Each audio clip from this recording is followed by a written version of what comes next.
Hey, here's number 2 for my 10 guns in 10 days. Although, like I said before in the last video, I don't necessarily have 10 to show, so it won't take me 10 days. But this one is one I've done a video on before, and it's my custom little Ruger Wrangler here that I made the year before Ruger put this out as a factory option.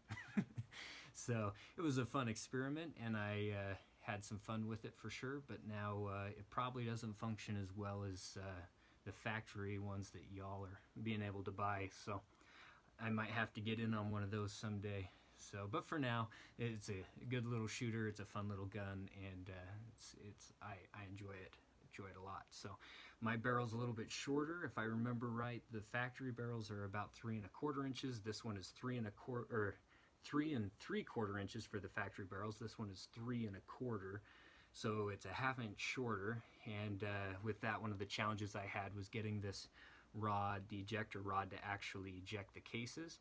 And so I had one of the cylinders that was pretty sticky with ammunition. That's been kind of a common thing that people have been having with these. So I did buy a honing kit, and I honed out the cylinders, or the cylinders, and that's helped significantly. So what I found though is when I do eject my cases, I have to line it up so that the ejector rod comes through. Oh, let's see if I can do it here. It comes through, and then I have to rotate the cylinder so that the ejector rod sits against the edge, so that when I come down and hit the case, I'm actually hitting the edge of the case, and then I can push out, and that gives me enough to actually push the case all the way out.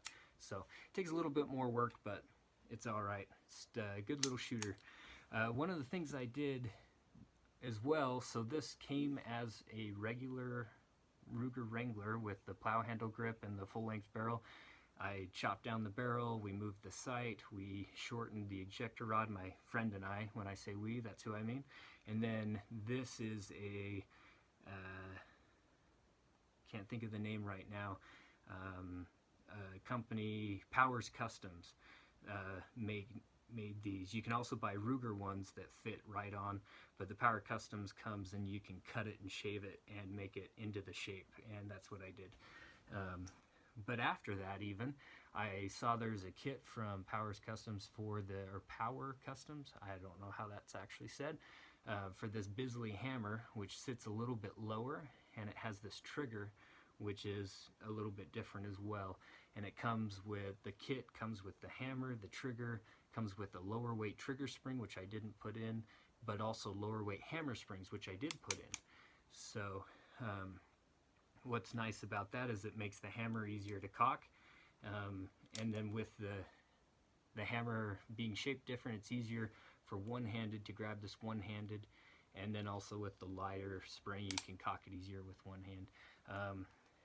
The other neat thing about this kit, I don't think it's necessary, and I don't know that I would actually choose to have it, but it's a part of the kit, so it's cool to have it as a byproduct, is you shave your transfer bar a little bit, and then it adapts it to where it then has a half cock. And so anyone that's trying to get a half cock on their Ruger Wrangler, that's an option.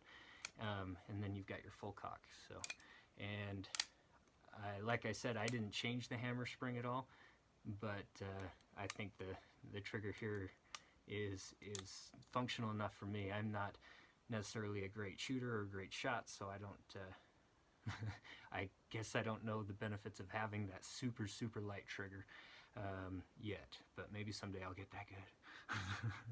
But alright, that's this one, guys. Number 2, my Birdshead Ruger Wrangler.